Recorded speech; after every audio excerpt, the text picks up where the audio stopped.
Hello friends, welcome to the Chitra science hub. आज हम chromatography पे कुछ और मल्टीपल चॉइस क्वेश्चंस डिस्कस करेंगे। कुछ मल्टीपल चॉइस क्वेश्चंस हमने हमारी प्रीवियस वीडियो में डिस्कस किए। Question number 1, in chromatography the stationary phase can be dash supported on a solid. Chromatography के अंदर जो है मैं स्टेशनरी फेज क्या है, सॉलिड भी हो सकता है, लिक्विड भी हो सकता है, जिसे हम एक सॉलिड सपोर्ट के ऊपर लगाते हैं। तो इसका सही आंसर है हमारा ए। Next, the time taken by the analyte after sample injection to reach the detector is called। वो टाइम को हम क्या कहेंगे, जितना समय जो है सैंपल एनालाइट जो जिस सैंपल का हम डिटेक्शन कर रहे हैं वो हमारा सैंपल इंजेक्टर से जब डिटेक्टर तक पहुंचता है उस समय को हम क्या कहते हैं, रिटेंशन टाइम कहते हैं। तो इसका सही आंसर है हमारा D.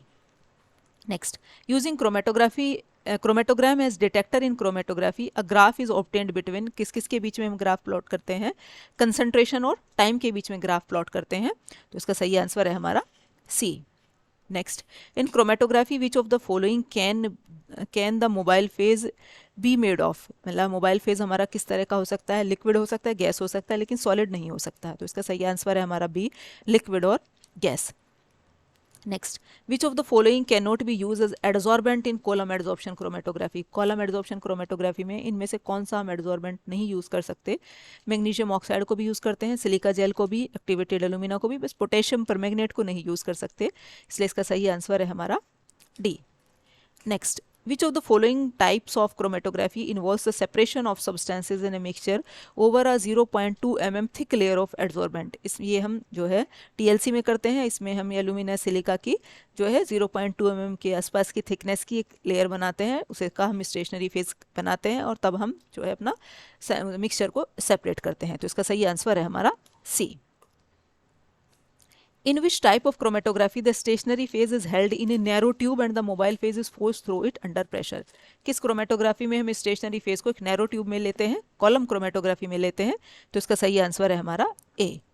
Next, which of the following is not a column type liquid chromatography. इनमें से कौन सी हमारी कॉलम टाइप लिक्विड क्रोमेटोग्राफी नहीं है, पेपर नहीं है इसमें से। तो इसका सही आंसर है हमारा D. Next, which of the following types of chromatography involves the process where the mobile phase moves through the stationary phase by the influence of gravity और capillary action। इनमें से कौन सी क्रोमेटोग्राफी के अंदर हमारा जो मोबाइल फेज जो है स्टेशनरी फेज के थ्रू ट्रेवल करता है by the influence of gravity या कैपिलरी एक्शन से। तो प्लेनर क्रोमेटोग्राफी के अंदर जो थिन लेयर क्रोमेटोग्राफी को most widely used planar chromatography है हमारी। तो इसका सही आंसर है हमारा D. Next, if the value of the distribution coefficient K is 1, यदि हमारे डिस्ट्रीब्यूशन कांस्टेंट की वैल्यू 1 है, then what could be inferred about the distribution of solute. हम उससे क्या इन्फ्रेंस निकाल सकते हैं। इसका मतलब ये है, 1 का मतलब ये है कि क्योंकि के क्या है हमारी, किसकी रेशियो है, कि कितना हमारा एनालाइट सैंपल की कंसंट्रेशन स्टेशनरी फेज के अंदर है, कितनी मोबाइल फेज के अंदर है। यदि 1 है तो ये क्या शो कर रहा है कि दोनों में उसने अपने आप को इक्वली डिस्ट्रीब्यूट किया हुआ है। तो इसका सही आंसर है C, it is equally distributed in stationary and mobile phase. Next, what happens during the elution from the column phase in chromatography. हमारा जो इल्यूशन होता है हमारा कॉलम से, इसमें हमारा क्या होता है, तो वो कंपोनेंट्स जिनकी हमारी लीस्ट एफिनिटी है, एफिनिटी कम है, वो हमारा क्योंकि जिसकी स्टेशनरी फेज के साथ एफिनिटी कम होगी मोबाइल फेज के साथ वो हमारा तुरंत ही बाहर आ जाएगा। तो इसका सही आंसर है B, component with less affinity elutes first. Next, in chromatogram, the position of peaks on the time axis can be used to determine which of the following। क्या हम उससे डिटरमाइन करते हैं कि सैंपल के अंदर कौन कौन से कंपोनेंट हैं। तो इसका सही आंसर है A. Next, in chromatogram the area under the peak can be use to determine which of the following. क्या डिटरमाइन करते हैं, जो पीक हमें मिलती है उसके नीचे, मतलब पीक का जो नीचे का एरिया है उससे क्या डिटरमाइन करते हैं, amount of component in the sample, कितना अमाउंट है कंपोनेंट का सैंपल के अंदर। तो सही आंसर है हमारा बी। उसकी पोजीशन से हम बताते हैं कि कौन कौन से कंपोनेंट हैं और उसके नीचे पीक के नीचे के एरिया से बताते हैं कितना अमाउंट है उस कंपोनेंट का सैंपल के अंदर। Next, how is the molar concentration of solute in stationary phase related to molar concentration of solute in mobile phase. हमारी कैसे ये आपकी रिलेटेड होती हैं कि मोबाइल फेज के अंदर कितनी कंसंट्रेशन है, स्टेशनरी फेज के अंदर कितनी कंसंट्रेशन है। तो हमारी जो molar concentration of solute in stationary phase जो है वो डायरेक्टली प्रोपोर्शनल है किसके, molar concentration in mobile phase. तो इसका सही आंसर है हमारा A. Next, which of the following is defined as a ratio of moles of solute in stationary phase to the moles of solute in mobile phase. कितने moles हमारे stationary phase के अंदर हैं, कितने मोबाइल फेज के अंदर हैं, तो इसकी रेशियो को हम क्या कहते हैं, रिटेंशन फैक्टर, RF फैक्टर। तो इसका सही आंसर है हमारा C. Next, chromatography is generally use for the separation of mixture based on differences in their, मतलब इसमें हम जो क्रोमेटोग्राफी में मिक्सचर का सेपरेट करते हैं तो उनके अंदर क्या डिफरेंस होना चाहिए, उनका शेप भी अलग होनी चाहिए, साइज, स्ट्रक्चर, इन सब के ऊपर डिपेंड करता है। तो उसका सही आंसर है हमारा D. Next, ion exchange chromatography use for, ion exchange chromatography में हम क्या, पोलर मॉलिक्यूल्स को हम सेपरेट करते हैं क्योंकि चार्ज के बेसिस पे इसमें सेपरेशन होता है। तो इसका सही आंसर है हमारा A. Next, in anion exchange chromatography, anion exchange chromatography में क्या होता है हमारा, द कॉलम कंटेन्स पॉजिटिव, क्योंकि वो एनायन को एक्सचेंज करेगा तो मीन्स एनायन बाइंड होने चाहिए। एनायन कब बाइंड होंगे, जब हमारा कॉलम पॉजिटिवली चार्ज है। तो एनायन एक्सचेंज क्रोमेटोग्राफी में the column contains positively charge beads with negatively charge protein binds, उसके अंदर वो पॉजिटिवली चार्ज होता है और नेगेटिवली चार्ज प्रोटीन उसके साथ बाइंड होता है। तो इसका सही आंसर है हमारा B. Next, ion exchange chromatography is based on, किसके ऊपर डिपेंड करती है, इलेक्ट्रोस्टैटिक अट्रैक्शन, चूंकि जो हमारा कॉलम पे जो चार्ज होता है उससे अपोजिट चार्ज का प्रोटीन उसके साथ बाइंड होता है, तो ये इलेक्ट्रोस्टैटिक अट्रैक्शन के ऊपर डिपेंड करता है। तो इसका सही आंसर है हमारा A. Next, in which of the following separation method where proteins are separated on the basis of their net charge, किसमें हमारे चार्ज के बेसिस पे सेपरेशन होता है, आयन एक्सचेंज क्रोमेटोग्राफी में होता है। तो इसका सही आंसर है हमारा बी।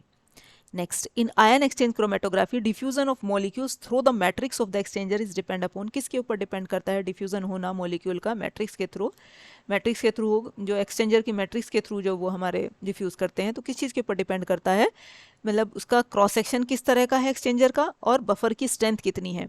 तो हमारी क्योंकि बफर की स्ट्रेंथ के बेसिस पे वो हमारा क्या है, चार्ज हो जाएगा, कि हमारा जो ट्रिस बफर है वो एल्कलिन है तो प्रोटीन को हमारा किस तरह का चार्ज करेगा, एसीटेट बफर है एसिडिक है तो प्रोटीन हमारा किस मतलब उस पर पॉजिटिव चार्ज आएगा या नेगेटिव चार्ज आएगा। तो बफर की स्ट्रेंथ के ऊपर डिपेंड करता है और उनके बीच का हमारा क्रॉस सेक्शन कैसा है एक्सचेंजर का। तो इसका सही आंसर है C, both A and B.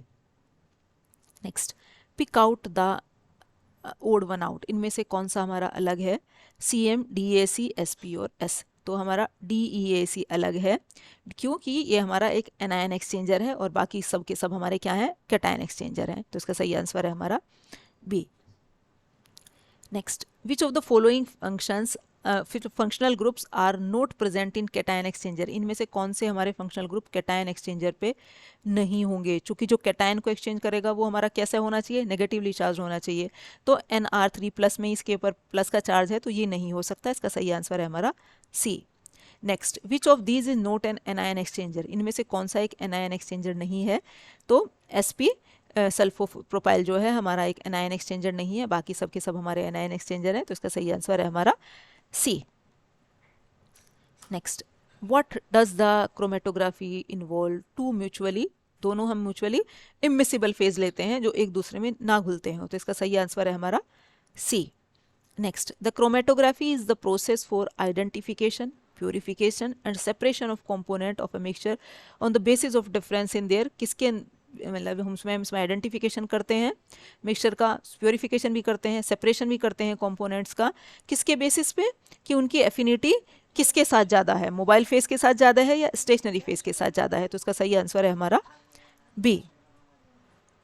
Next, there is no need of support if packed into a column when which of the following is the stationary phase, हमारी सपोर्ट की requirement नहीं होती हमारी, तो इनमें से हम जो कौन सा हम स्टेशनरी फेज के फॉर्म में ले, सॉलिड में हमारी जो है सपोर्ट की रिक्वायरमेंट नहीं होगी। तो इसका हमारा सही आंसर है C.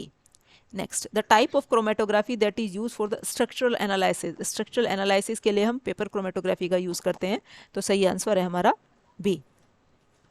Next, the column chromatography is based on which of the following principle, किस प्रिंसिपल के ऊपर काम करती है, डिफरेंशियल एड्सॉर्प्शन, मतलब उसका एड्सॉर्प्शन किस, डिफरेंशियल मतलब किसका ज़्यादा एड्सॉर्प्शन है किसका कम है, उसके बेसिस पे सेपरेशन होता है। तो इसका सही आंसर है हमारा सी।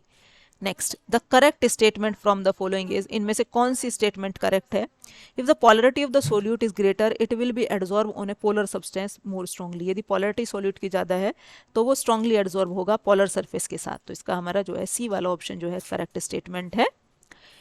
ये थे हमारे क्रोमेटोग्राफी पिक्की के ऊपर कुछ multiple choice questions. Thank you.